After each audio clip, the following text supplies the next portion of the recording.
I think we may want to prepare for the very real possibility that the rest of our live streams for the duration of our channel will just be all season 4. Just one I was really gonna say, long is it season 4. Still I couldn't remember. It's gonna be like One Piece. Hold on, I gotta adjust this. This is driving me crazy. Hi everyone! It's Tuesday and my OCD is in full swing. Just like every day. Just like every day. Every live stream's our first. Ugh, it's like looking in a mirror, except for the mirror is giving me all the wrong information. What is up, everyone? Thank you, dear. Happy Tuesday to you all. I know it has been a minute. Thank you for joining us, those of you who are on. And if you're watching on the replay, thank you for watching the replay. We appreciate all views, no matter where or when they come from. True that. If you are here for the first time, I am Tim. I'm Katie. This is Katie. And we are just getting back, not just, but recently getting back from a long trip, but half of it was spent in one place, half of it spent in another. And what we wanted to talk about tonight was the half that we spent in Oregon, which was our very first time in the States. It's actually, believe it or not, something that we've been trying to, yes, I'm still adjusting the screen. Something that we've been trying to put together as a trip for a long time for various reasons. There's a lot of things that in Oregon that we wanted to see, and honestly, we didn't get to all of them. No. So we might have to go back. Some things we like so much we want to see again. Oh, so. for sure. For sure. It was a good trip. Yes, and we're going to talk a lot good. about it. Really just fantastic. Just have had so many nice things to say about it. Say that again. Fantastic? That's a reference. Oh, okay. Before we get started all tonight, let me go ahead and do what I normally do. If you are not following us on YouTube, this is your opportunity. Trust me, this is not reflective of the work we normally do. The live streams are always a little chaotic because every live stream is our first in terms of total confusion. Unscripted. But our YouTube videos as a whole, generally we prioritize long form content and we tell stories about experiences that we've had and places that we've been. And it's been a minute since we posted. I know, I'm sorry. Life has been lifing. We're working on it. There is a lot in edit right now. So if you're not already subscribed, you're gonna wanna subscribe so that you don't miss anything. And if you really like what you see from our past vlogs, make sure to ring the bell as well, because otherwise you won't be notified when we post something new, and it could be any time! We're also The Real Tim and Katie on Instagram and Threads. Instagram is probably our second most active or most used platform. Threads is where we get to be a little sassy, so you may see some bite from us there every once in a while. And then we do have a website as well, which is timandkatie.net. Timandkatie.com also autodirects to timandkatie.net at the moment. That's basically where we post all of our blog content, opinion pieces, anything and everything in that bucket will ultimately wind up on that site. Hallowspire. Do we know Hallowspire? I don't think I know Hallowspire. Please provide context for Hallowspire. I don't think I've heard of Hallowspire. Maybe I have, and I just don't know that I've heard of it. Sometimes, yeah. There's, in the haunt industry, a lot of words get passed around, used a lot, exchanged. So you can sometimes get them confused. But so thank you for watching and for the recommendation. Yes, we will definitely look into that. If you are not new to the channel and you are watching for the first time, you may not know that we do a lot for the haunted house industry. We do a lot of because we are experienced vloggers, we wander through haunted houses. We like to check out new places. We like to see and react to being scared out of our minds. So spooky season is a-comin', y'all. And trust me when I say, however slow and laggy we are at getting out vlogs right now, we're going to have to be faster during spooky season because we've already got so much lined up. This is a sympathy pat for him because he does Southern all the editing. New Jersey, right outside. Oh, second no. season, brand new. Wow, congrats on surviving season 1. I like Sounded that. like I was talking about a TV show. I love that for you. Yeah, well, they are congrats. seasons. Yeah. Haunt season is just, it's kind of like Bridgerton, like we're in the season right now. All right, y'all. So, in lieu of the fact that we do have a busy spooky season coming up, and that we do have a lot of vlogs to get out before then, I will jump right to the good stuff that you want to hear. This is kind of going to be a preview of our next vlog series. Yeah. Which, at this point, bits and pieces of it may carry over into haunt season a little bit, but we'll get it all out the door. It's probably going to take us right to haunt season. We'll get it all out the door, I promise. This is going to be your preview of everything that's currently in edit right now, and then as we get into formal haunt season, everything's going to become haunt focused for a month or two, and then I think we're taking like all of November off. So the live streams will continue until September when we take a brief hiatus, and then we'll go into haunt season, and then we'll come out of haunt season, and then we'll be back on live streams and off on vlogs. We got everything must be balanced. balanced. Yin, yang. Oh, you can't even see the yin. I went off camera. Yin, yang. Sorry, I forget what arm. I'm telling you, it's like a mirror that misleads you. Yep. So, Oregon trip report. We'll start with kind of where we landed. We made the decision to stay in one place for the entire time we were there, which was about a week. Unusual for us. Yeah. As you know, we're typically a little bit of hotel hoppers. When we did our Colorado road trip, I think we stayed, well, because we were driving around so much. There was so much in the state we wanted to see, so we went in a big loop around the state, specifically around the Rocky Mountains in the center of the state, and we stayed at a bunch of different hotels that were close to our destinations on any given day. In Oregon, for the trip we planned, obviously there's a lot to see in Oregon. Did not see it all. That we missed a lot. Yeah. Like, we missed a lot. There were things on our bucket list for Oregon that we knew we couldn't do on this trip with the limited amount of time that we had. So what we decided to do was plant ourselves in Portland, which specifically downtown Portland, which is about between an hour and a half to 2 hours to maybe 2.5 hours from everything we wanted to do on this particular trip. So we rented a car for a couple of days. We did a lot of driving out of the city, but for the most part, we came back to Portland City every single night. Yep. So, having said that, a lucky hotel got us for 6 nights. It was actually a really pleasant stay. Yep. I didn't have a whole lot of expectations because I'd never heard of this hotel before, but I did my homework. And you had a completely separate hotel booked to what, like 2 weeks before the trip? Yeah. And you were like, look, there's this deal. We can save like $600 if we book this one instead. And $600 well saved, I think. Yeah. Because we had a lovely time here. We did. Gosh, what was it? The Royal Sonesta downtown Portland. Yeah. Well, the Royal Sonesta Hotel downtown Portland is the full Royal Sonesta is a hotel chain, I believe, or group that owns hotels. I believe that is so. Yeah. However, I have not personally seen any other Yes, it's a Royal it's a Sonestas. small. I think it's just it's probably not really even a chain. It's probably more like just a group that owns several hotels in some popular cities. Although I believe I read that they might have some European locations. So at least one Canadian location, I think. If anyone, I know we have some European folks that watch the live streams on the replay because right now it's like 3 o'clock in the morning for you guys.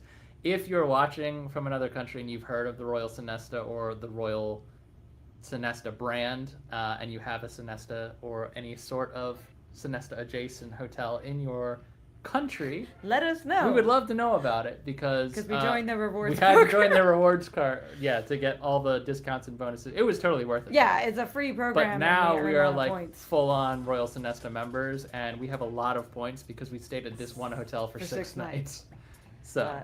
It's very, like, quirky, I guess was kind of the word. It had, I think it used to be called the Hotel Monaco, which there were little Easter eggs to that, like the tiling on the bathroom in the bathtub shower still had Hotel Monaco on it, but it definitely still fit the kind of theme of royalty, but also fun, whimsy. That's probably my whimsy more than quirky, I think. So it will be in our video more so than it will be in this live stream, because we did the way we formatted our content while we were on this adventure was to do like 2 full days in Portland that will each be their own vlogs, and it's just a bunch of stuff. Like it's not one place and then another place and another place and those are 3 vlogs. It's like one big vlog that has like Portland 14 Day. places.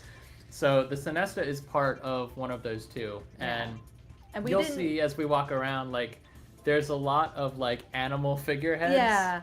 Like their key cards and like their like mascots or whatever were all those like I've seen people like advertise they can like change their pet into like royalty or something, and that's kind of what it reminded me of. So we were always It's like cute. the Viscount, or our key cards were the Viscount really is an cute. elk. Yeah. And then there was like a French bulldog was on one of our key cards. No, we had it was Boston Terrier. Oh, it was Boston the Baron Terrier. of Boston. My Anyway, mistake. This means Silly me.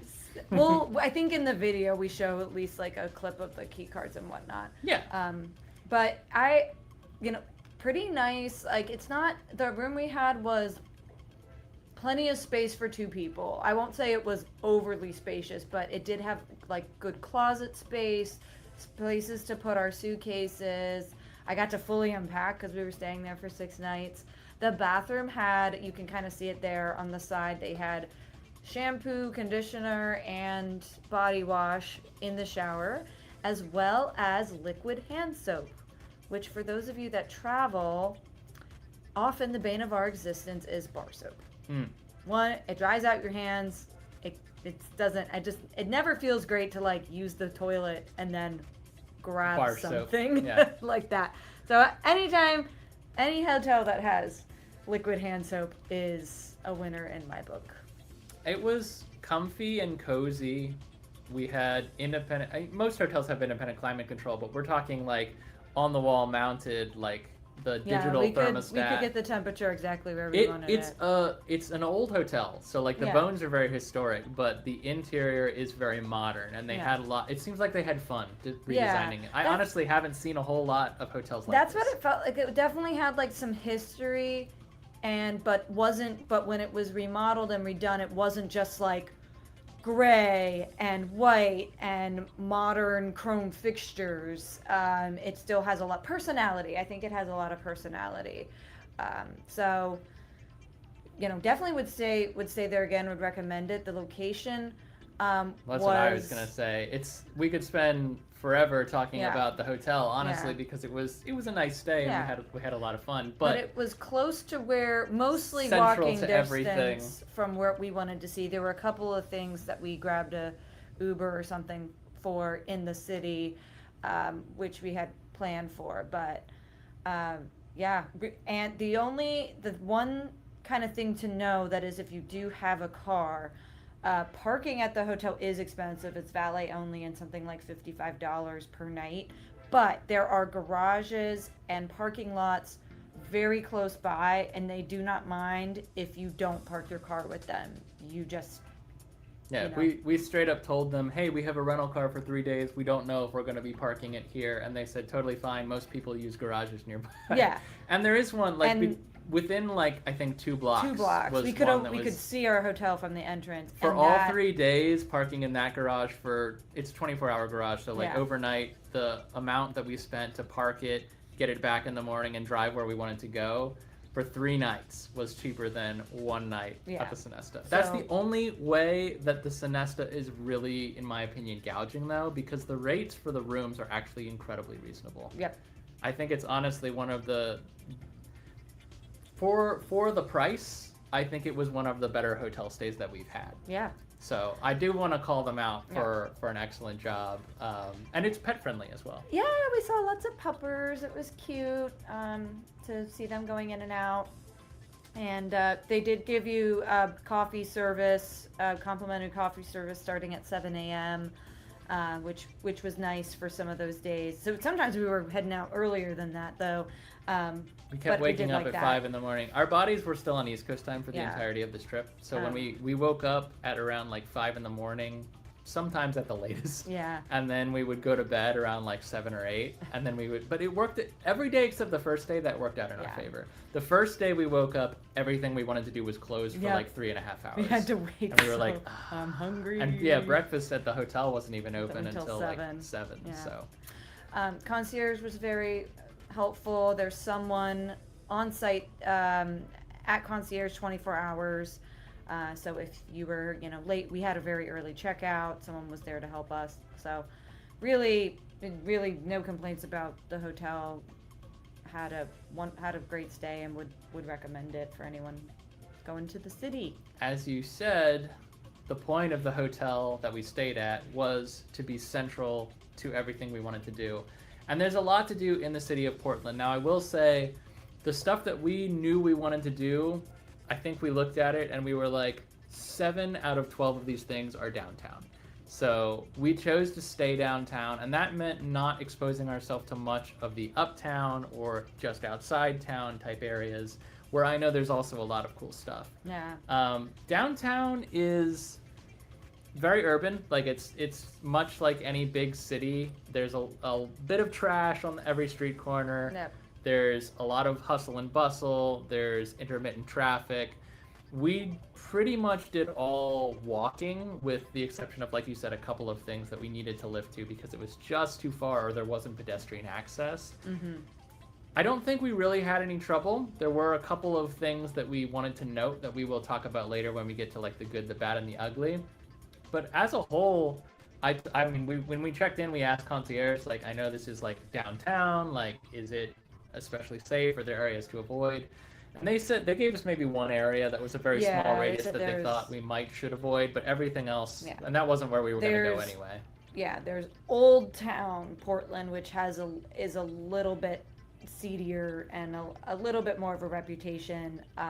So luckily we were able to, or thankfully we were able to avoid that area for the most part.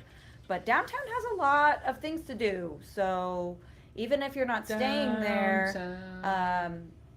depending on where your hotel is, if you go, definitely come check out. I honestly think that like any of the things that we went and you'll see all of it in our vlogs, like when we went to this location, this location, this location, this location, like any one of them, with maybe one exception, which would have been Mills End Park, would be worth coming to the city on its own to check out and see.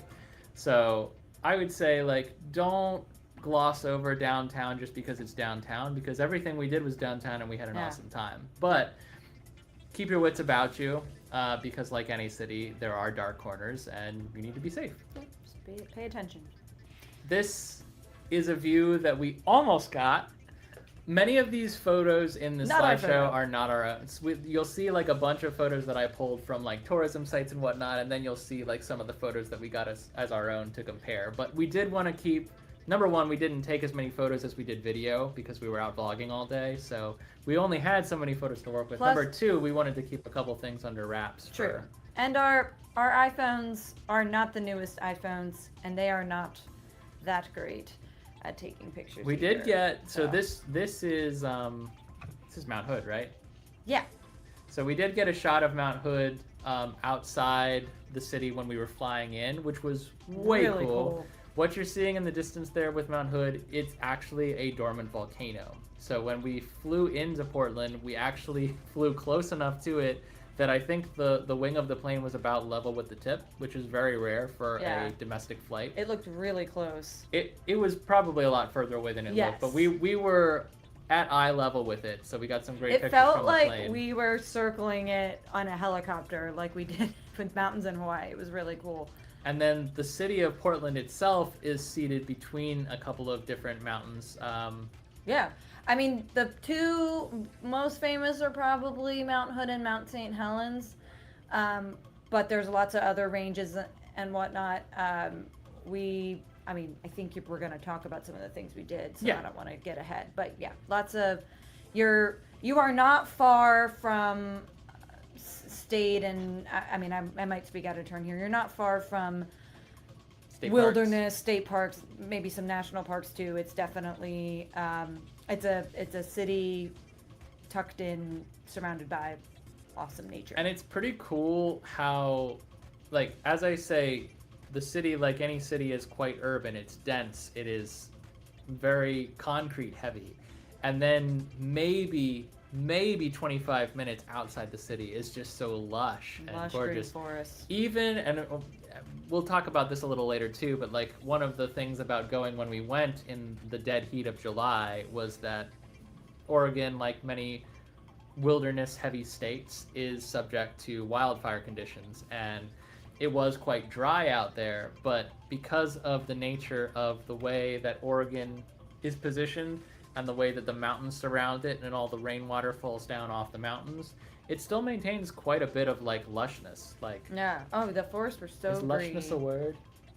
I don't know. I think it's understood. If it's not a word. Lushness is a word now. We're sticking with it. I said my piece and I'm sticking with it. Greenery. Anywho, so talking about stuff in the city, we did a lot, and some of it we have pictures of, some of it we don't. This is Hopscotch Portland, which we talked about as part of our like summer trip preview. Intended itinerary. And we got to almost everything we set out to do. There was I think only one thing that we kind of missed, but we kind of still got. Oh, okay. You'll have to remind me what that is.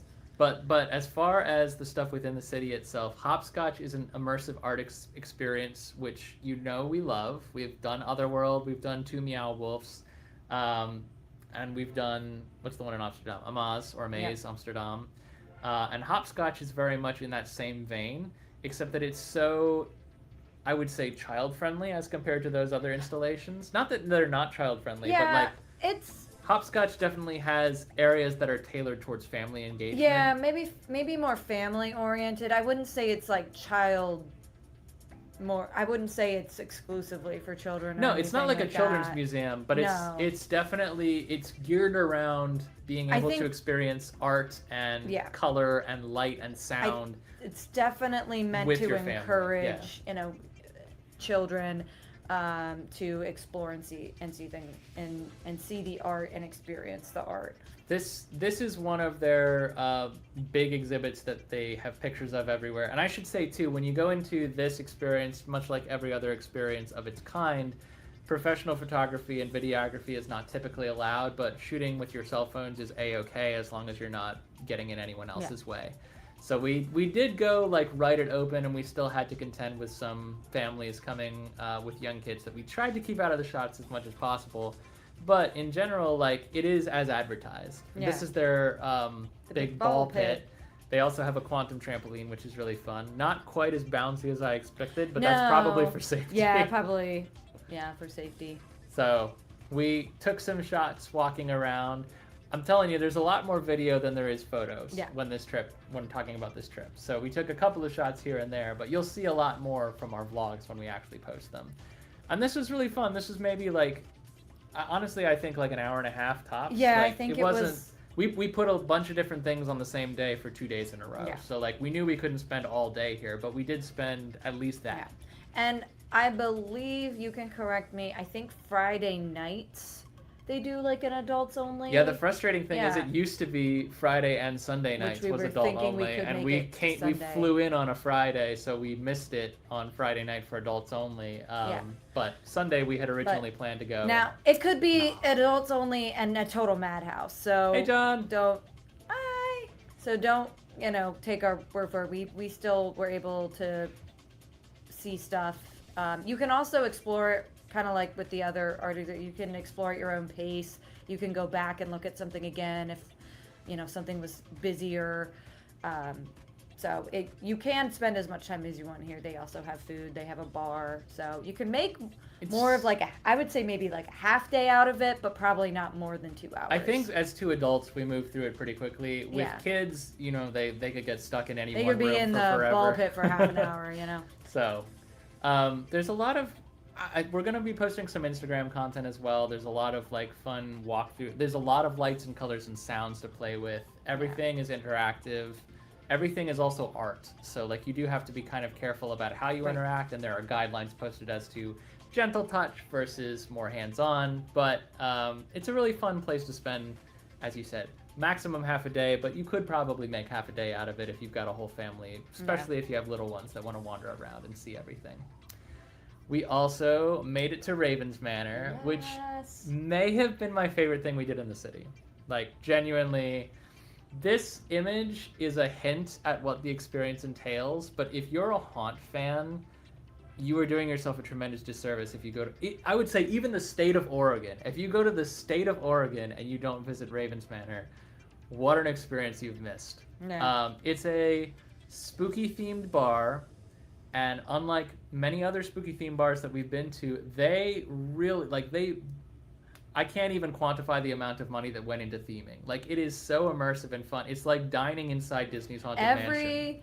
Every drink has a theme. Every food, appetizer or entree. The menu's not large. It's limited, but you can definitely... But it's so good. It's so good. The food was awesome. Everything was prepared well. The food was, it's not like, you know, sometimes when you go to like gimmicky restaurants, like the food is second rate, you know. This is not the case here. No. And the drinks were really, I think this was the most most alcohol I've consumed since like Hawaii. So all the drinks were delicious, and of course as a bar, like, the priority is the drinks, but this particular bar has so much more to offer than that. They have a little area in the back with like a photo booth.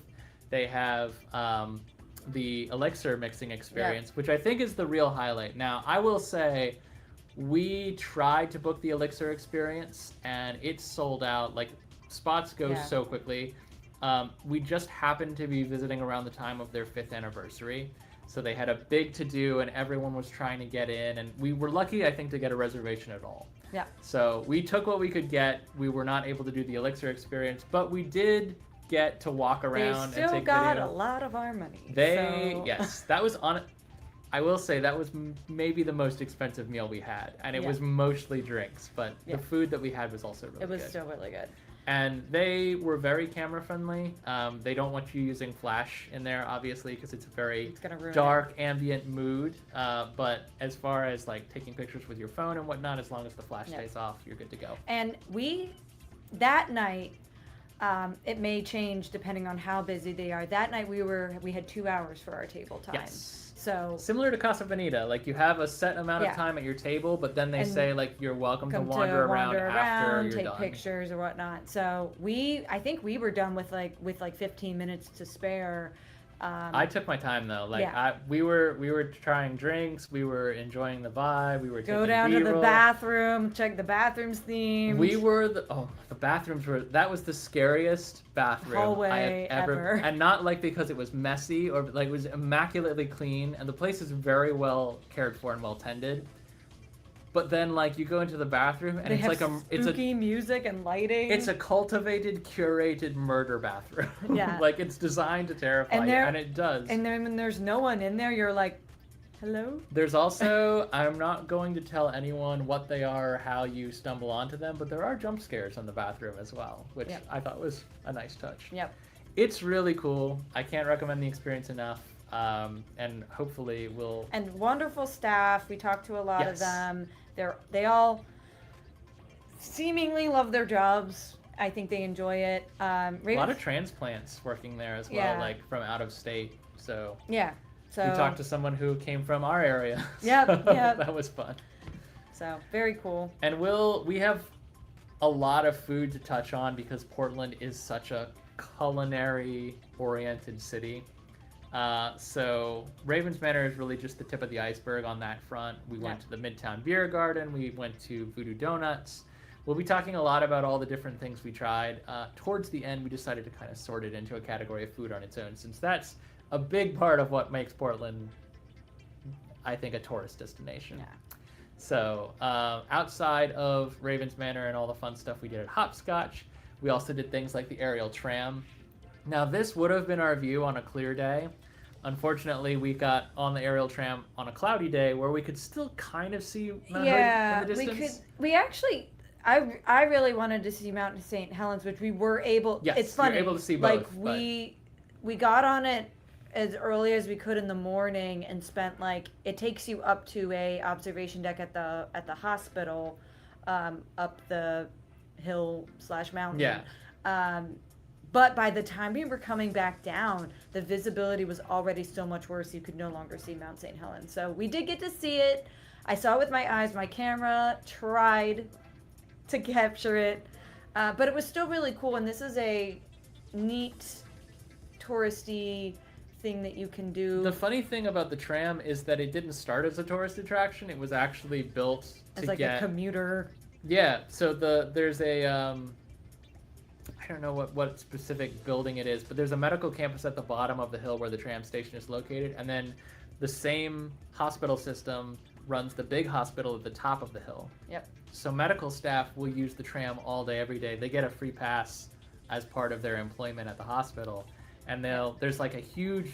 I forgot to mention, Portland's also supposedly the most bikeable city in America, which isn't saying much because once you've been to the Netherlands, you know the infrastructure could be so much better. But there is a lot of bike parking and a lot of bike paths all over the city, which I respect and admire.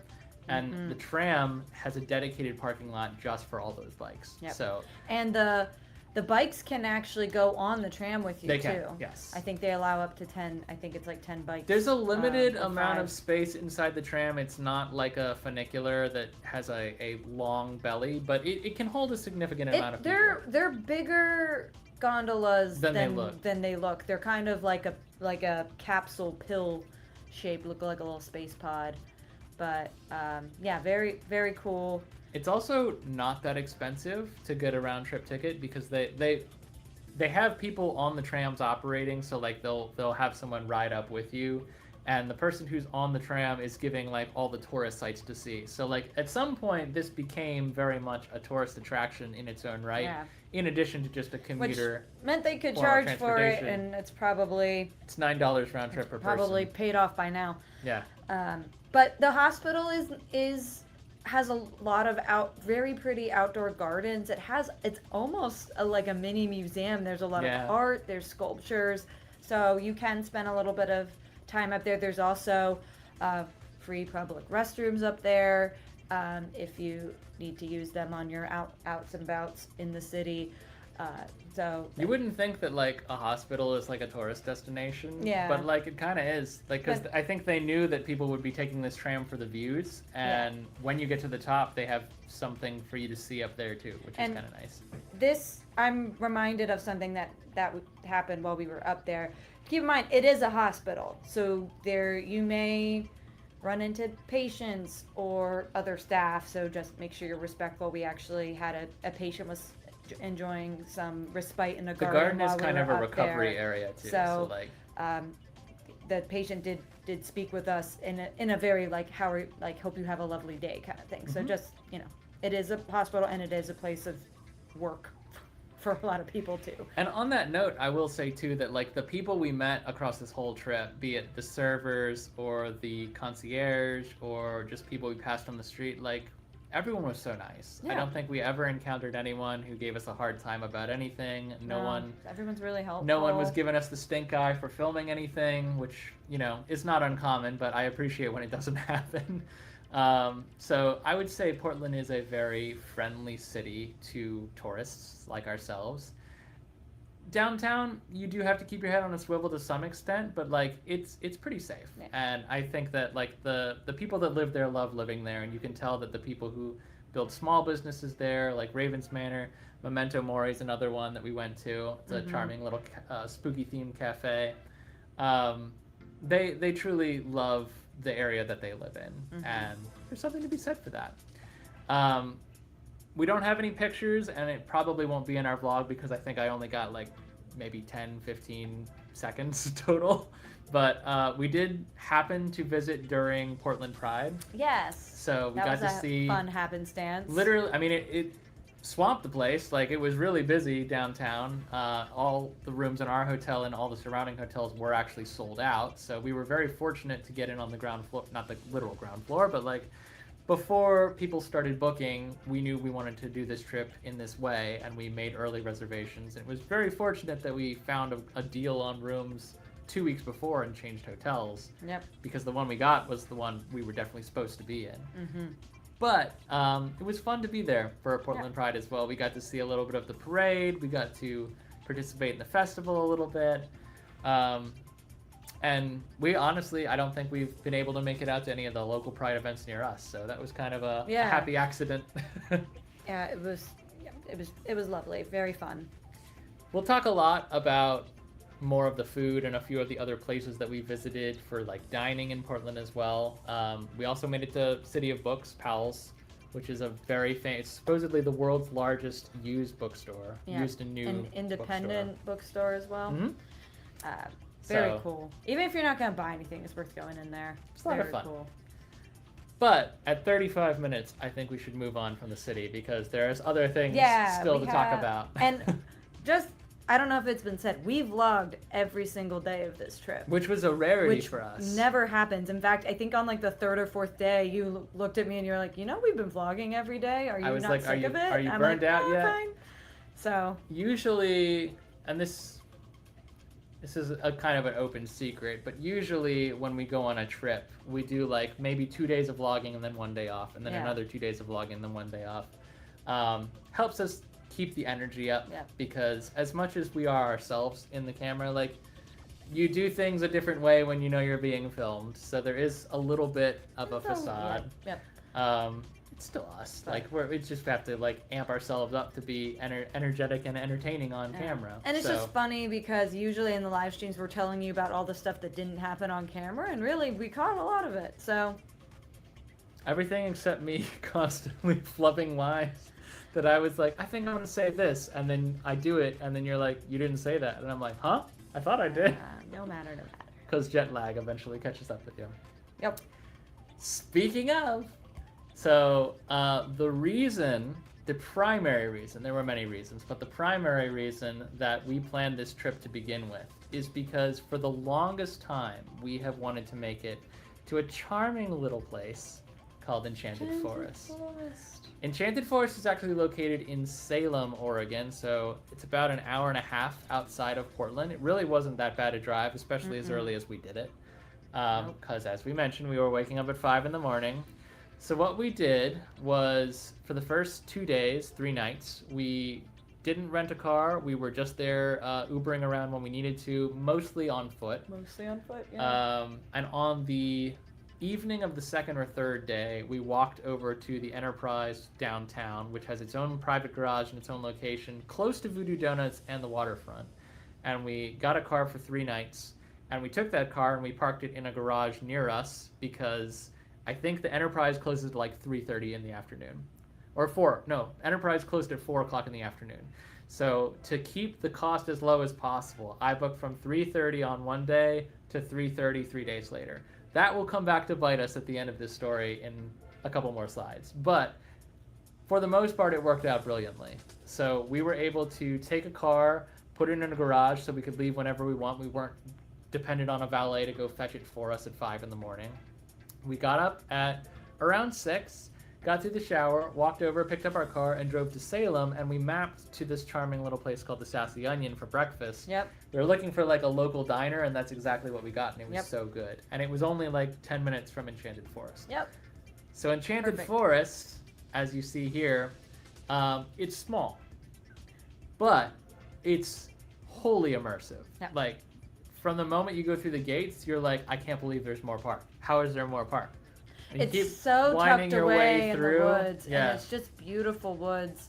And I will call myself out before he does, because I know he's going to.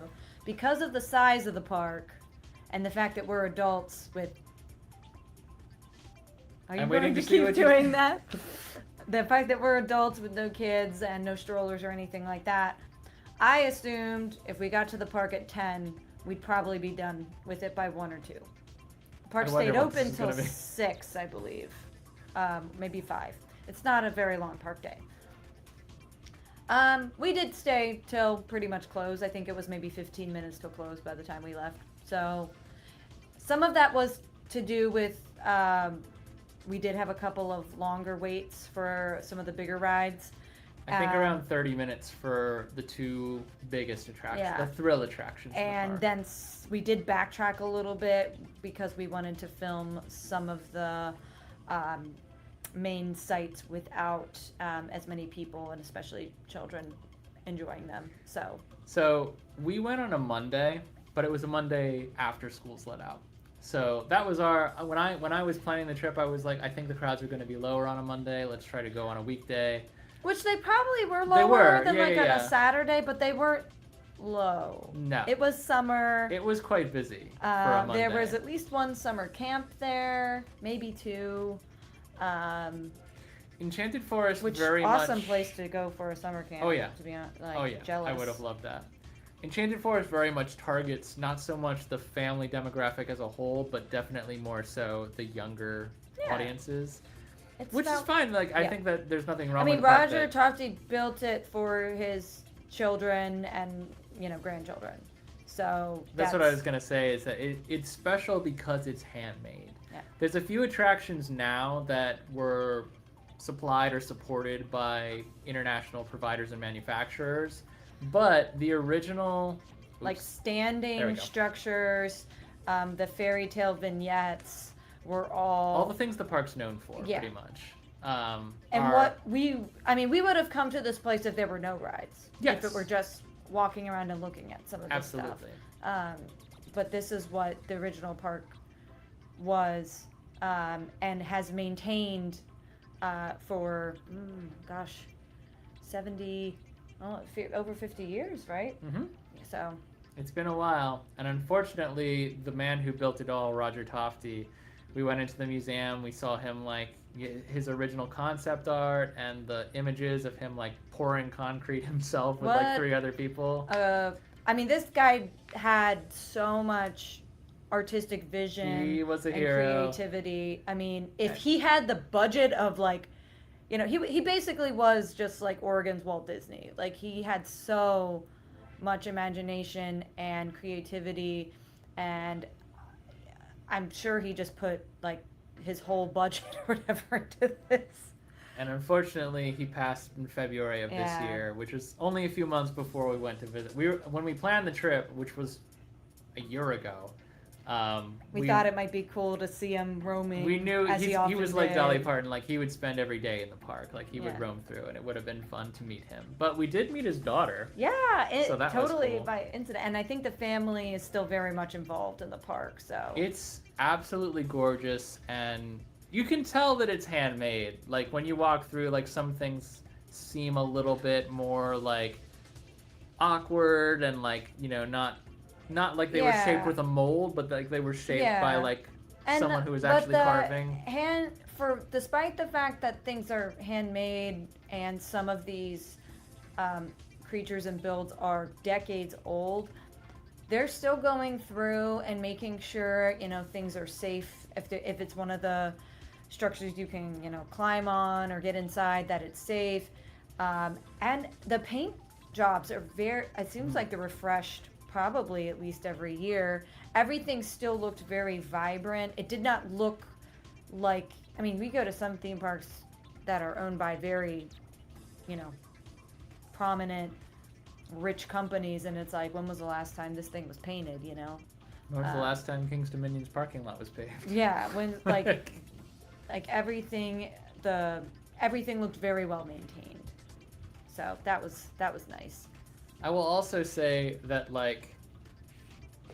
this park has survived more than a park of its size and its build should logically have survived. It almost closed during the COVID pandemic because they couldn't sell crowd tickets. capacity, it's so tight in there. Crowd capacity made it so difficult to sell tickets because you couldn't space people out. And it then recovered just barely from the COVID pandemic, and then almost closed again due to a huge storm that blew through and damaged so many of the props and whatnot. Yeah. Humpty Dumpty genuinely took a big fall. And we actually, way back then, I think it was 2022, because we knew we wanted to come to this park someday, and even if we didn't, we wanted it to be available for people in the area and other people to visit. So we actually threw some money at a GoFundMe to keep it open through that time. And We weren't the only ones, of No. course. I think hundreds, if not thousands, of people gave a little, which And there became a lot. There is like a sign in the I think the England area that thanks the people who helped donate to the It's GoFundMe, us. and I was like, That's me and a few others. that was very cool. The staffers are all so sweet and so genuine. It really is. It feels like a visit to Disneyland, even though it's smaller and a little weirder, and in some areas a little quirky. darker. It does have a haunted house, Yes, which is which more is of fun. a walk-through experience with props than it is like scare actors and Yeah, whatnot. yeah. It's still a family park, but some of the ways that they did like Pepper's Ghost and all that. Yeah, some really Really neat cool. effects. Some playing with projection mapping. There were some sound effects that really gave me big jump scares. Because that's me. I am the jump scare And target. there is one roller coaster which we did do. It's handmade. You can say that of it.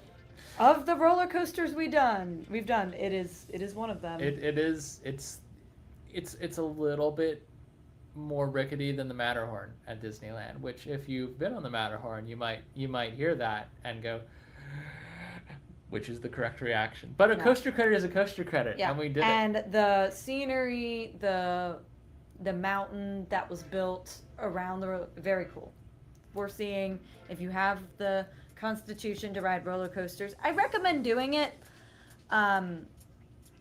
To say you have, if the line is not too long, maybe try to go single person and not double person. Yeah. So it's bobsled style cars Yeah. with domes over them, Yeah. which is a little weird on its own, but you'll see why the domes when you actually It get on the ride. also- Like there's a lot of low clearances. Yeah, and I was about to say tractor cars. The coaster train is bigger than it looks. Like when you're sitting down in it or you're seeing it on approach at the station, you're like, oh, okay, because from videos and from photos and even from watching it go around, I'm like, I'm about to get inside a little like matchbox sized car here.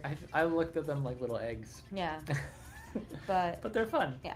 And then the log flume is another big draw Amazing. for people. The log flume is really well done.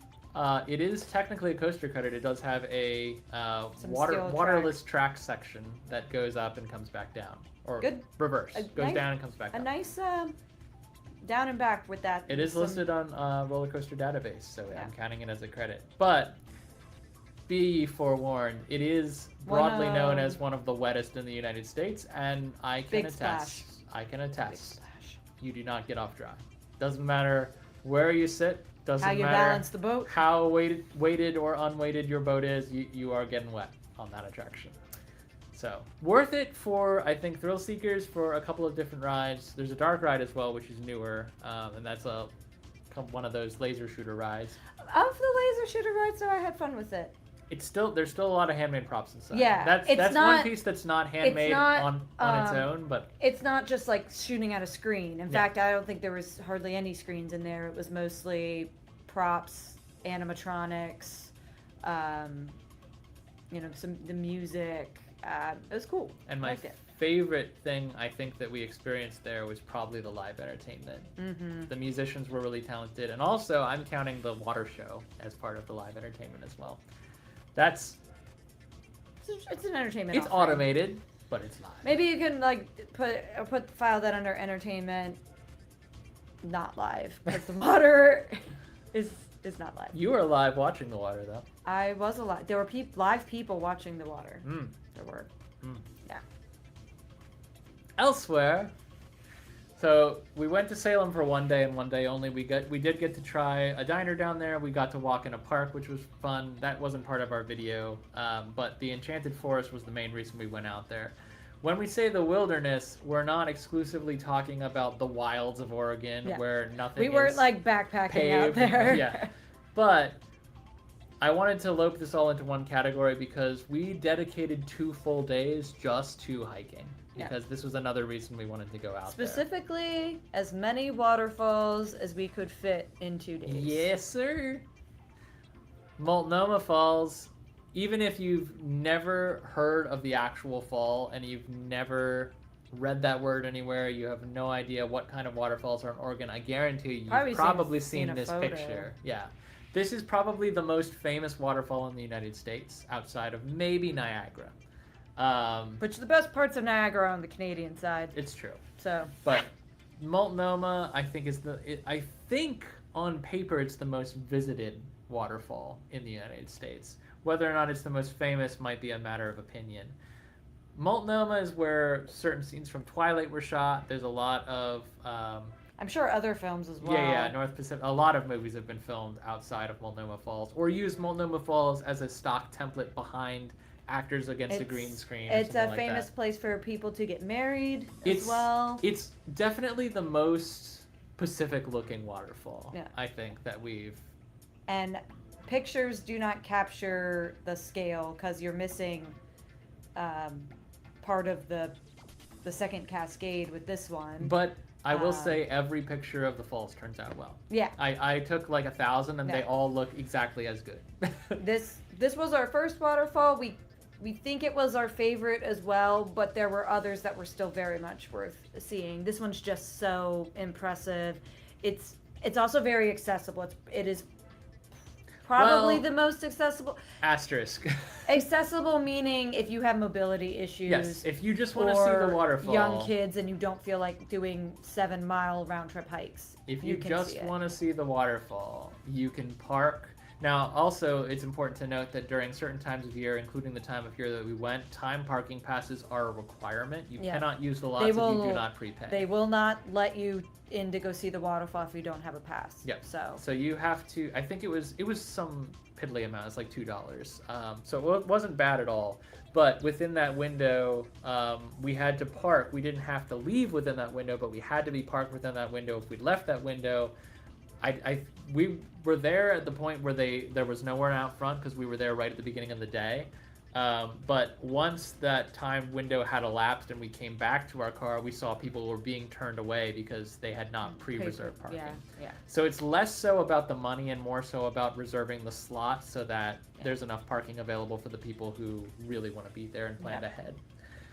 We went at, I think the park technically opens at like 8, maybe even earlier than that. We went at 9, which was the first available time slot for parking, and I didn't realize, maybe this isn't the case, maybe it is, but I believe that if you go before the first time slot of the parking, then parking is free and open, but because we reserved the time slot, it didn't matter. So we wound up being also, maybe 15-20 minutes ahead of our time slot. We got $2 worth for parking the car out of this place. Sure. We were there for significantly longer than 2 hours. We never mind paying for fees and whatnot to see, things like this because we know there is some level of maintaining them, protecting them, paying the staff that, work in these places. So it's, perfectly fine.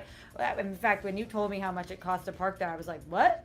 I was expecting like $15 at least. One of 2 waterfalls that has its own little cafe next to it. Yes.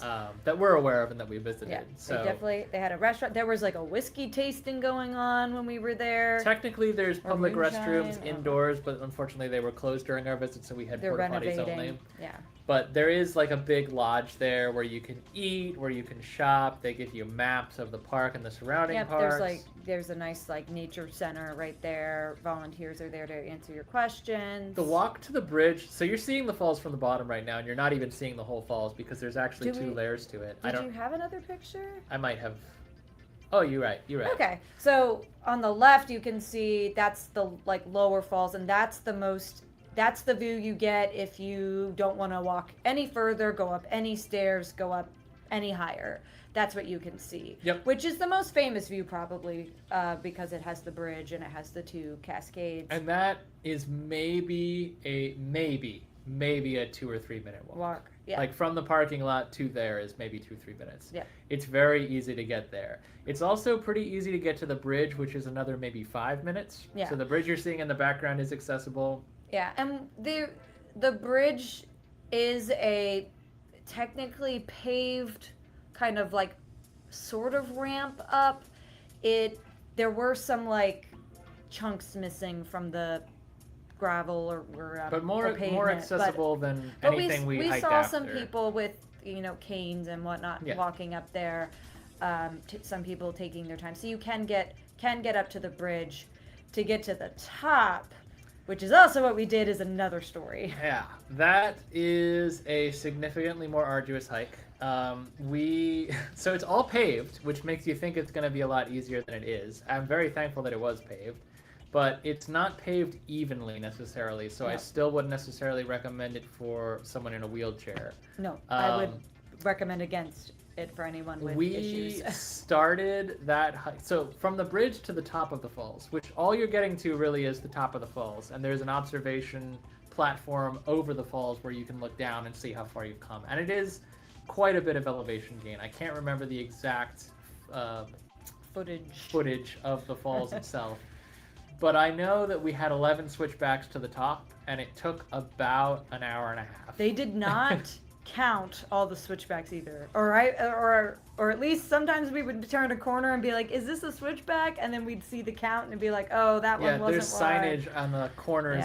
of official switchbacks that say switchback 1 of 11, 2 of 11, and then suddenly we jumped to like 6 of 11, and I was like, I feel like there were I think in our research, or at least in mine, I didn't realize you could make it to the top without doing like a whole nother trail completely to get up there, so it wasn't planned in our day. I'm still glad we did it. It was great exercise, and some wonderful views. You're basically just going up and up like this on the side of a mountain, and we're seeing views of the Columbia River. We saw a ferry go by. We saw a huge cruise ship go by, which was cool. And when you do get to the top, you are rewarded with another nice view, and you can stay dip up there as long as you want. You can dip your feet in the creek up there if you want. It is lovely, and the walk back down is easier. Unless if you have knees like me. For some reason they hate going downhill.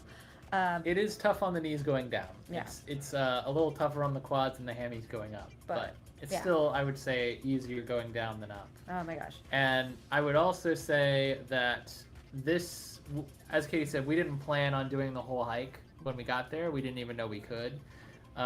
We probably would have only spent maybe half an hour at this falls otherwise. And the plan, because we knew this was the most popular, probably tourist destination in the state, we planned to get there as early as we possibly could, not knowing that it actually opened earlier than that. And we could have gotten in even earlier than we did.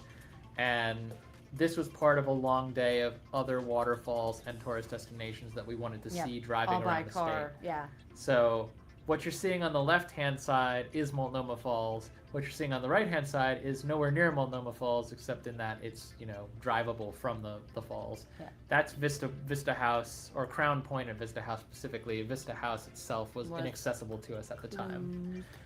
And we'll talk about that haze you're seeing in the background as well when we get to the good, the bad, and the ugly towards the end of our story. But that's Vista House on a clear day, and that little tiny speck on that cliffside there, that is the actual Vista House, which is a circular observatorium. Kind of dome-shaped. It would have been cool to go inside and do it, because it does have like a glass walkabout outside that you can only get to through that building.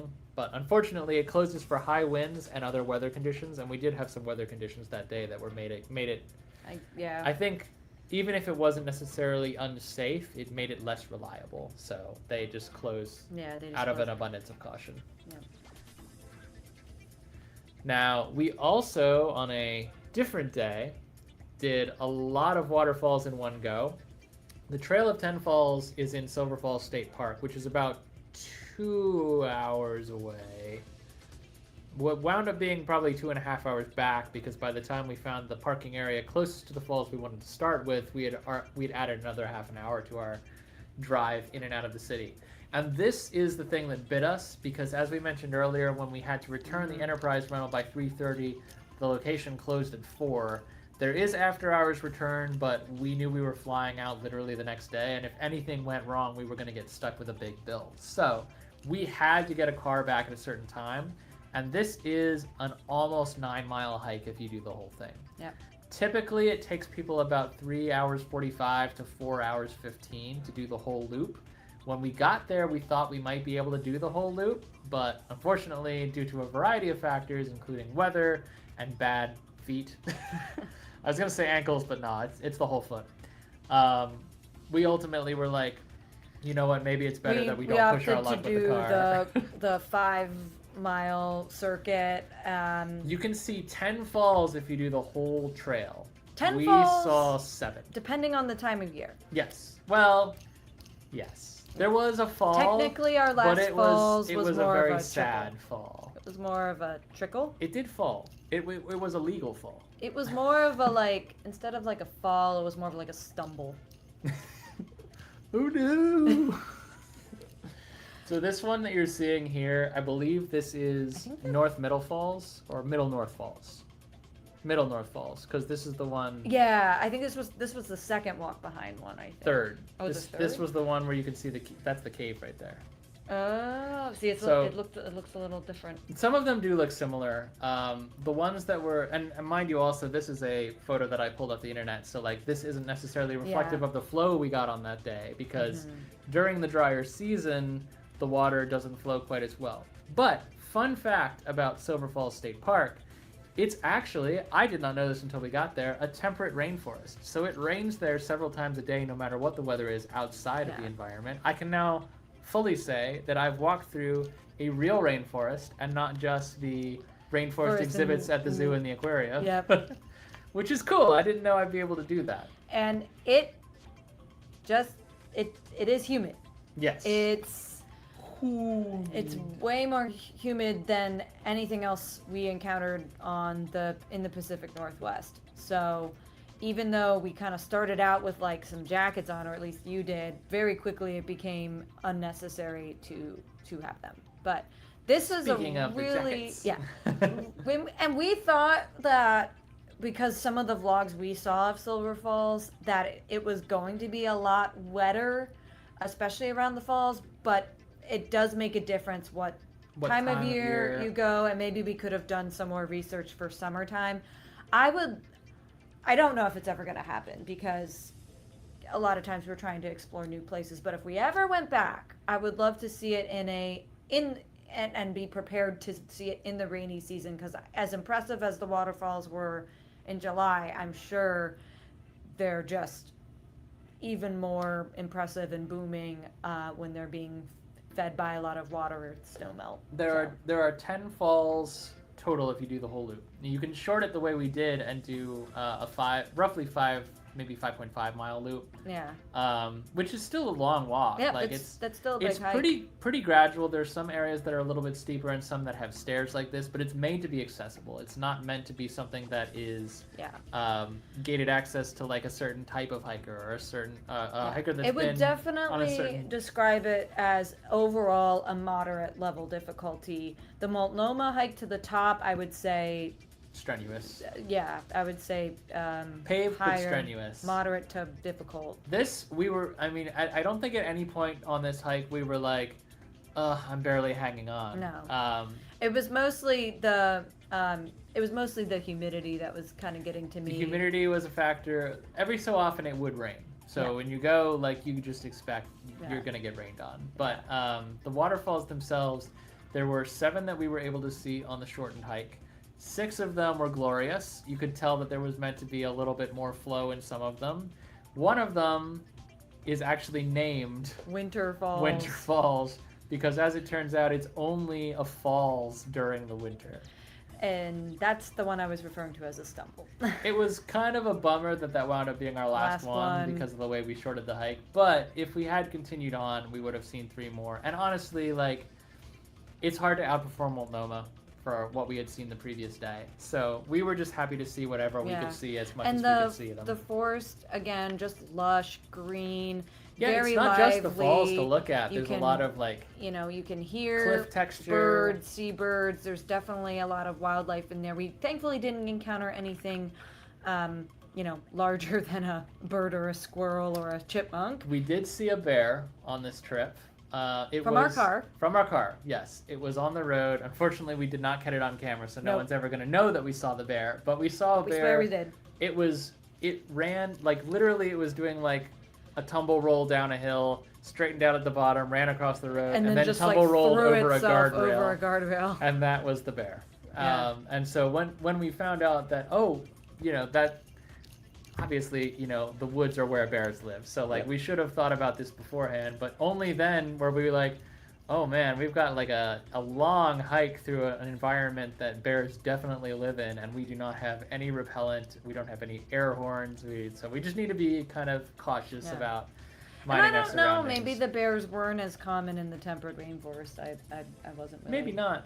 I wasn't really clear on that. But we did see a lot of other wildlife as well. Yeah. I don't think as much as we saw in Colorado, but we visited a very different time of year. Yeah, and also like the Colorado, it's a completely different biome. Like their forests are,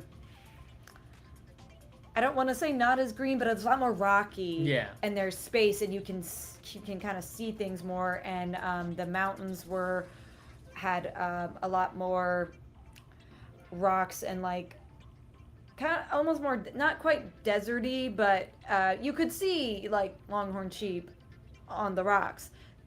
The forests and the mountains in Oregon are much more green, forested. It's much more packed in there, so harder to kind of look through the trees and see things. But you could definitely hear stuff. I mean, you swear could hear I heard birds, a screaming bugs. piha. There was some Maybe bird that I was didn't. screaming. Probably not the piha, because I'm pretty sure that's in South America. Yeah, but probably. But what if one flew there? what if one? Wouldn't we just want to admire that bird? Yeah. But yeah, I really enjoyed our time spent in the parks and doing the waterfall hunts. It was peaceful. Everyone else who was there was also after the same thing. A lot of people offered to would help you take your pictures and stuff in front of the waterfalls and whatnot. It was great. And I think I might have started down this path before and then not actually gotten to the thought I was after, but there are 3 that I know of. There might be more because we skipped 3, but there are 3 waterfalls on the Trail of 10 Falls where you actually walk behind the waterfall. Mm-hmm. And the reason we brought so much rain gear was because we had seen other vlogs where, might not have been during the rainy season, but definitely after a heavy storm when the water's flowing much better, you do get soaked going behind those waterfalls. Yeah. I brought the jacket to the first one is Lower South. And when we went to Lower South Falls and we walked behind it, I was expecting to get absolutely drenched. And as soon as we didn't, I was like, okay, this is coming off. There's no way I'm keeping this on if we're not actually going to get wet. Yep. There were some waterfalls that you could actually access, like the pool at the bottom. Mm-hmm. One of them, I can't remember what the name of it was. I would look back and be Are you able to talking get- about the one that... like the double, it was double A falls. double falls, yeah. That's why it's called that, because of the double. So it was a 2 cascade falls, which on its own was not tremendously powerful, or Very... it didn't have a heavy flow, but it did have art. Yeah. Like, it was so pretty to look at, and you It was could just access a pool of crystal clear water at the tucked bottom. back, and that was one of the... Most of the falls are like on a loop, which you will encounter them. There's a couple you kind of have to divert for a little bit, but that was one of them. Very quick. Definitely don't skip it. It felt like a postcard, like you walked up on, or like a screensaver. It's just one of those. Did not fit all in one frame on either the phone or Yeah, either of the 2 cameras we very brought cool. with us. So cool Yeah. to see. And just to recap, the 2 days we spent in the city, there will be 1 vlog each. The day we spent in Enchanted Forest, 1 vlog. And then the day of chasing waterfalls in, I don't know what it's called, the loop around. I know it's the historic Route 30. Yes, I believe that's correct. Yeah. So Route 30 it's its own video, which includes Multnomah Falls, Through a couple... Horsetail Falls, Bridalveil Falls, a couple other Shepherd bonus Falls. Shepherd Falls, Shepherd's Glen Falls. Yeah. And then, Vista, Vista House. Yeah. Or So what we all saw of that at will this be one house. video, and then Silver Falls State Park rather is its own video because that was a whole day. Yeah. Just driving out there and then walking around. One last thought on Silver Falls, because I know we probably touch on this a little bit in the vlog, but want to make it clear for anyone who decides to watch this video. Most of the trailheads, if they were one of the main ones, seem to have restrooms that were actually very nice. Like, we've all seen like the restrooms at a trailhead that's basically just a bucket in the dirt. These had actual plumbing, and often like a water bottle refill station as well. There were some trailheads that were smaller that did not have those things, but a lot of the big main ones. And South Falls had a cafe. Yes. So if you're preparing for that or want to know that, or if you're driving from further away than we were and you really need to use the bathroom, if you go to one of the main, and you can always like go to one that has a bathroom and then, you know, go park at the trailhead you actually want to go to. But also of note, similar vibe, the walking into the state park is free, but parking at the state park is like state park is like $12, and it's per vehicle, so you can park there. I think it gives you access to every lot for the whole day. Yeah. So like it's worth the money, and again it goes towards like maintaining those trails and whatnot to make it accessible for everyone, and the cafe, paying the employees there. So didn't mind paying that, but it is something to be aware of. If you also, there's 2 lots of primary parking, Northern Falls entrance, which was where we originally parked before we realized this is going to cause us. Go to the South Falls. This is going to cause us to do the whole 9-mile loop, no matter whether we want to or not. Which I'm glad we didn't do that because we would have run out of time. In addition to other factors. Yep. South Falls lot is the one that has the cafe next to it, as well as easy access to the beginning of the trail and the end of the trail, and allows you to short it to do the 5-mile loop instead of the 9-mile loop. Not that any of that information will be relevant to anyone who's watching this live stream, most likely, but so you know, if you're ever planning a trip to Oregon, the more you know. All right. Last category, I think, is the food, and this is largely Portland-based, most of these slides. So I decided I wanted to be a food Instagrammer, which I haven't posted any of these photos. There will be a reel coming of the what we ate in Portland, because it was important to Katie to film everything that we ate in the city. I was just trying to be a content creator for once in my life. I thought it was cute. And we did eat some real good stuff. Yeah. Left is Raven's Manor. We talked about the food there a lot. In addition to this burger, which was perfectly cooked, and it was like Gouda cheese and like a special house sauce. They got a nice like pentagram brand on it. Yep, and it's been stabbed to death by the knife, which was really it was a cool.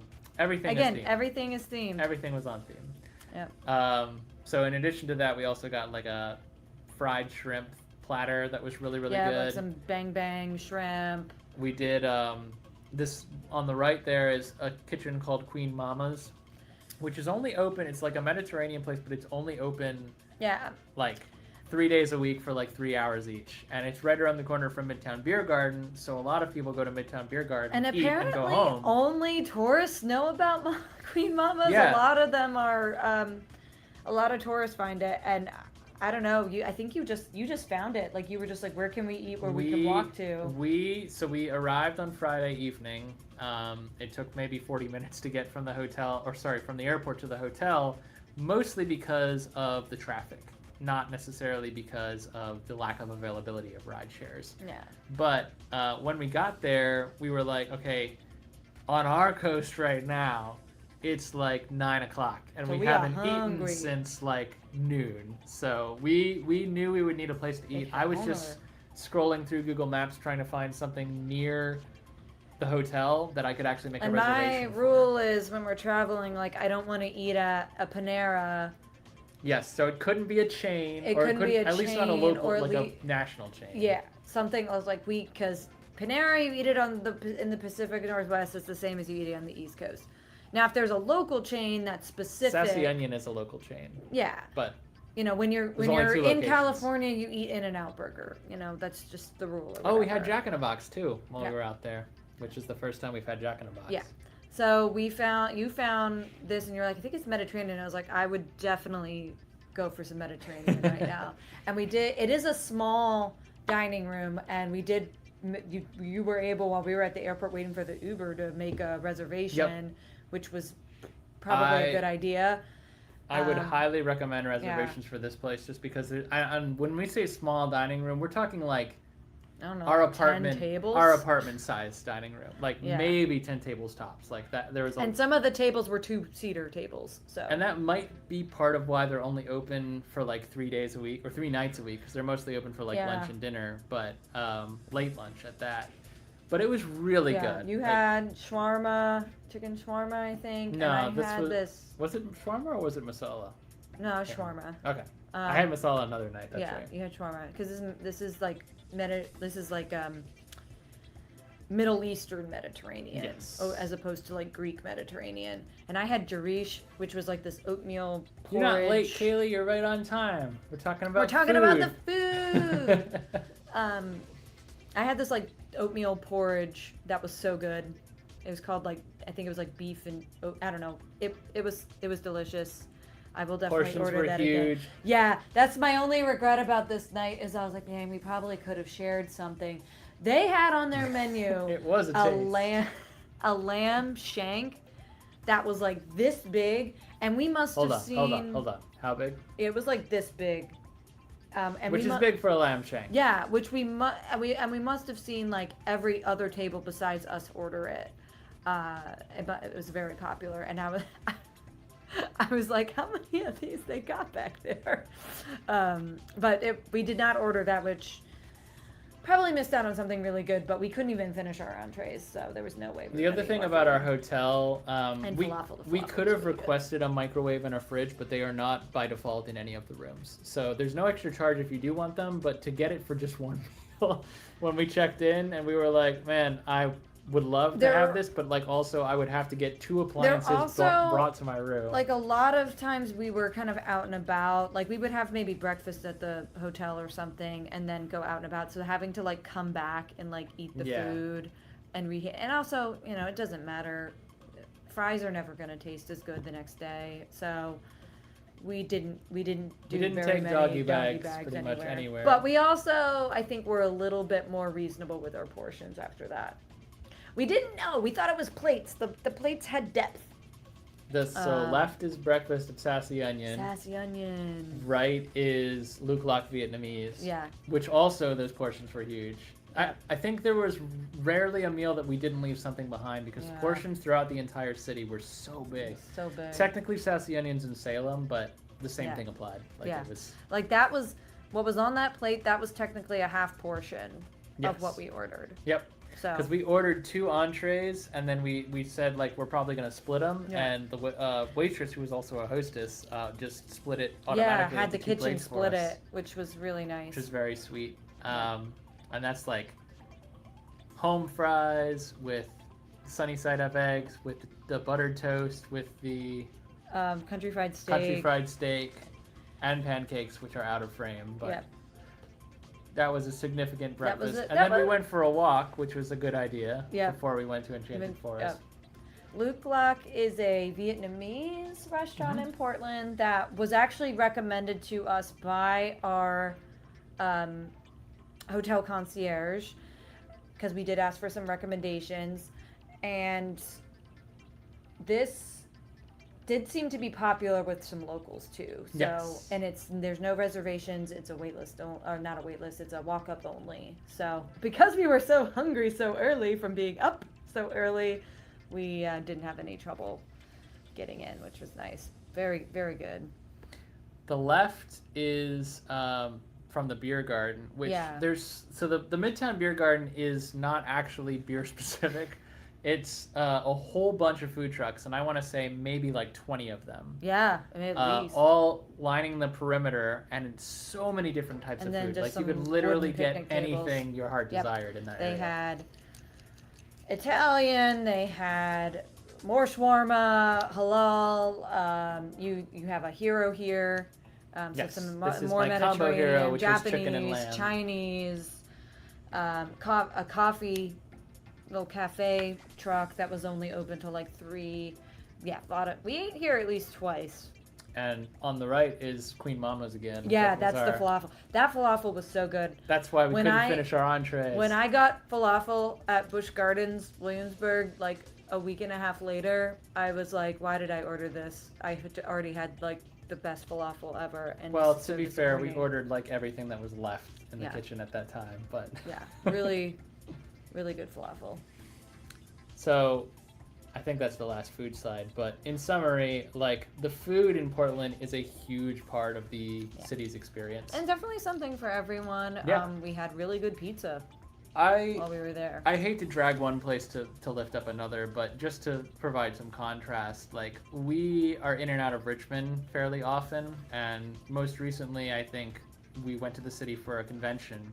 You'd think that in like around a convention center in the heart of a city that is quite busy and gets a lot of foot traffic from tourism, that there would be more food around the convention center, but it's actually kind of like a food like a desert. food, yeah. And I know that's not necessarily common, but just to provide some, again, contrast, like Portland, when we got into our hotel, and when I made that reservation for Queen Mama's online, I was like, I hope that there's more than just this around, because not everything's coming up on Google Maps.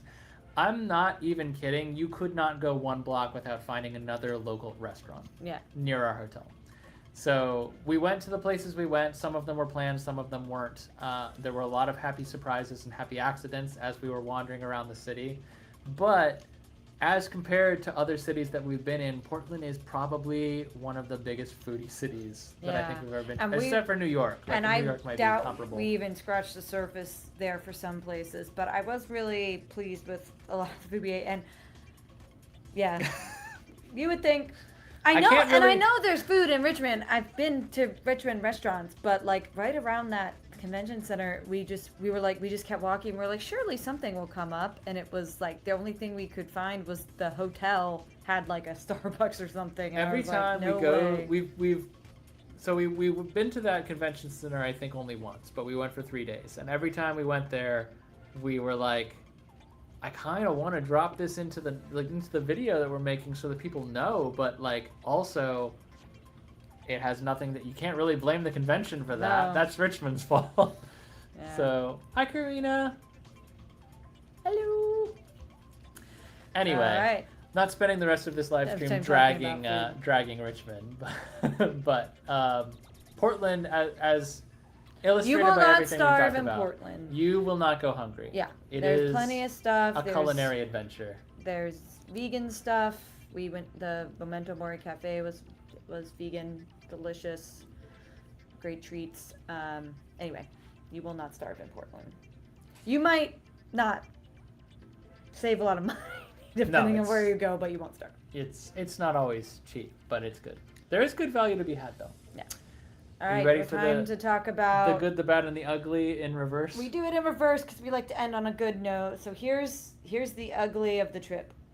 Okay, so the first and easiest ugly to talk about is the fact that we left a credit card behind. Yeah, I unfortunately did lose my credit card at one of the last places we ate at. But on a positive note, so the place that we left the credit card at was a speakeasy run by Raven's Manor, but different location. So we, on the very last day after we got back from the hike, dropped off the car.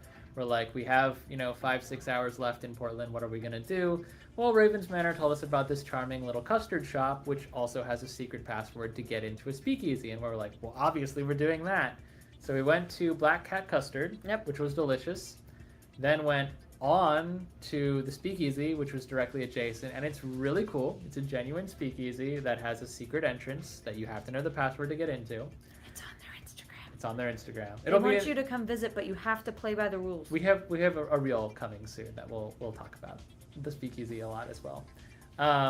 But when we went to the speakeasy, I think at some point while we were paying or buying drinks or whatever, you must have I think I took my phone out maybe, and I had like one of those little just a small little clutch bag, and I think I may have swooped my credit card out without knowing it. Just like with Raven's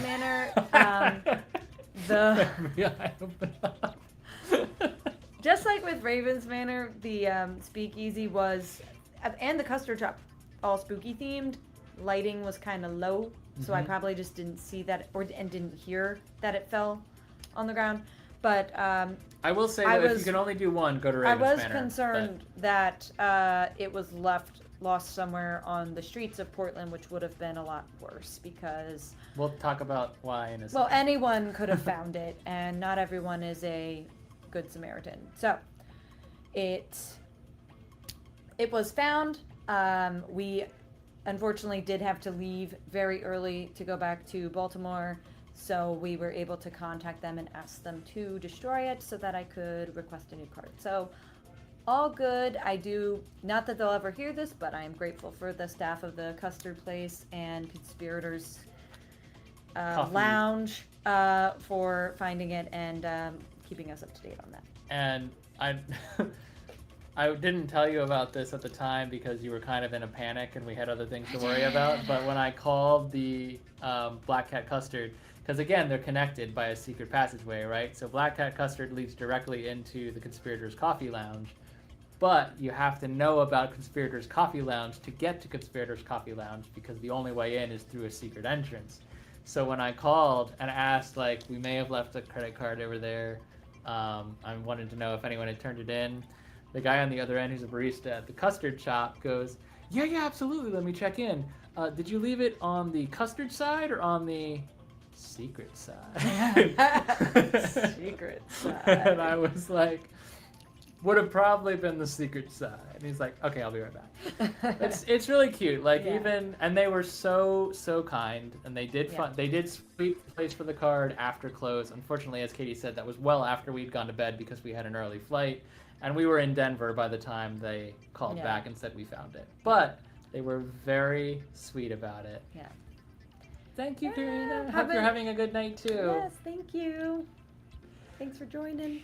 Now, to continue on into the only other ugly point, I do have to put a disclaimer on it that I'm using that word only to describe the situation, not the people. Yes. Because homeless people are people too.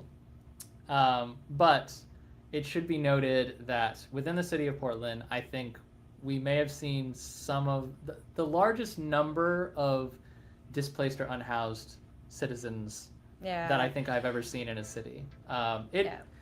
It's probably a city issue that is known. Yeah, and we probably could have done research that would have prepared us more for that. And they're very nice. Yeah. They won't bother you if you don't bother them. There are some that are clearly out there. Yeah, some have with their own mental health issues and things like that. I don't want to spend too much time on this, but I will say, the reason we're bringing it up as part of this topic is because it can be intimidating. Yeah. And in the area that we stayed, there was a concentration of camps where we would have to walk through I would even say a crowd of unhoused or displaced people to get to other areas we wanted to go. And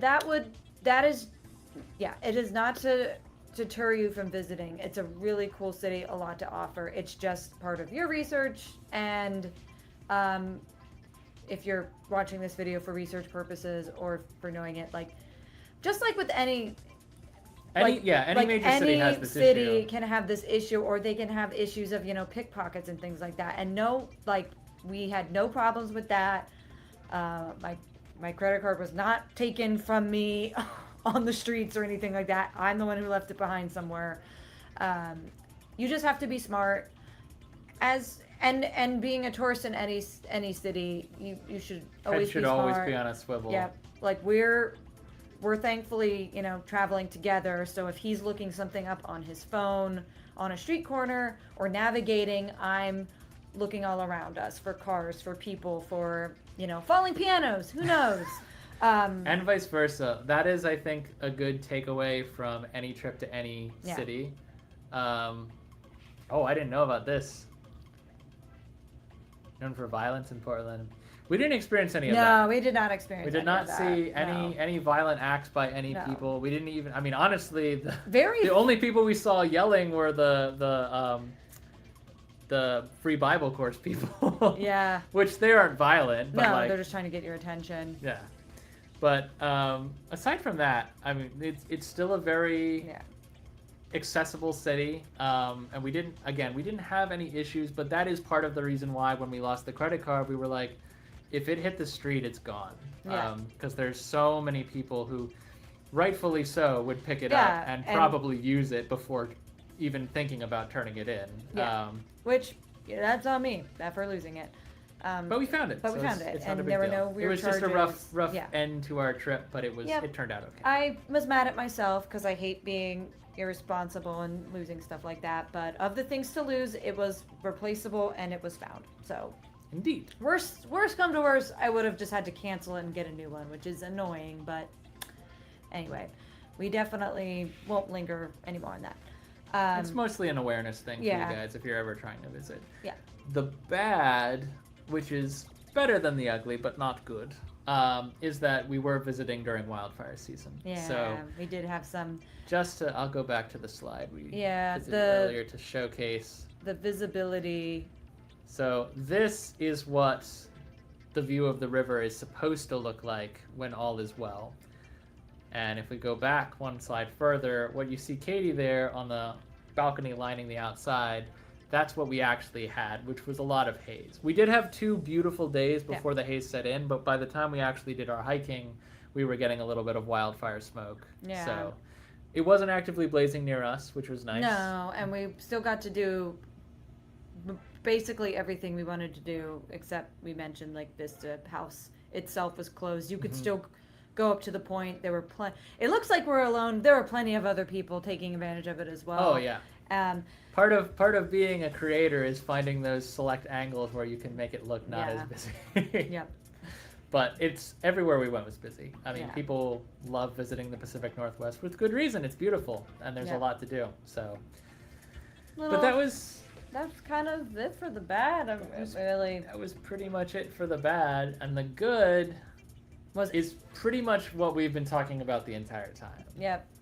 My favorite things that we did on this trip were probably Multnomah Falls and Ravens Manor. Probably the next most favoriteest thing that we did, a summary, and then it gets like blistering hot. Yeah. I don't know if blistering hot is technically a season, but you know, we hydrated, we used sunscreen, we had hats when we needed them. I think I really enjoyed this trip. It made me fall in love with Oregon. There's so many things I still would love to see out there, like the coast, Astoria, Goonies filming locations, things like that. We didn't get to, the last blockbuster in Bend or anything like that, but the trip we had was wonderful. Exactly what we wanted, I think. I think we should wrap it up because it seems like we might be having some issues with our streaming platform. Yeah, sorry about that, guys. Sorry, Karina. I don't think it's you. I think we might be us. I'm seeing a couple of lags on other thank you for monitoring systems as well. But thank you for joining us. Yes, let's go ahead and close it out. Nothing you can do sometimes, guys. No, I mean, we've been at it for an hour and a half. I think we're good. The last thing we wanted to touch on was our creator spotlight for this week, which is probably .matters.podcast. The actual name of the brand is This Podcast Probably Matters. This is not exclusively the 2 people that we know best, but it is a team that involves those 2 people. Ryan and Georgia, originally Florida. Actually, Georgia is originally from the UK, transplanted to Florida, and then transplanted back to the UK with Ryan. So that's a lovely couple that we happen to have developed a bond with over the last several weeks. Very sweet, have their own YouTube channel, Instagram, and of course the podcast itself is on Spotify and Apple Podcasts, and that includes 2 other people, Kaylee, and I'm trying to think of the second one. I'm so sorry, guys, if you're watching. Don't look at me. Don't judge me. The podcast is quite good. It covers a wide variety of topics, including a lot of theme parks and a lot of travel, which we're into on both fronts. Yes. but all kinds of fun stuff. So it's just a whimsical little And podcast. if they cover it, it means it probably matters. Ryan's also a fantastic photographer. So Dark Rides Photography is his original brand, and you can find a lot of his stuff floating around. Even the theme parks themselves are starting to leverage him for Which is coverage, so cool. which is really cool. They recently got invited to Phantasialand. Super awesome. Anyway, go ahead and check out This Podcast Probably Matters on all platforms.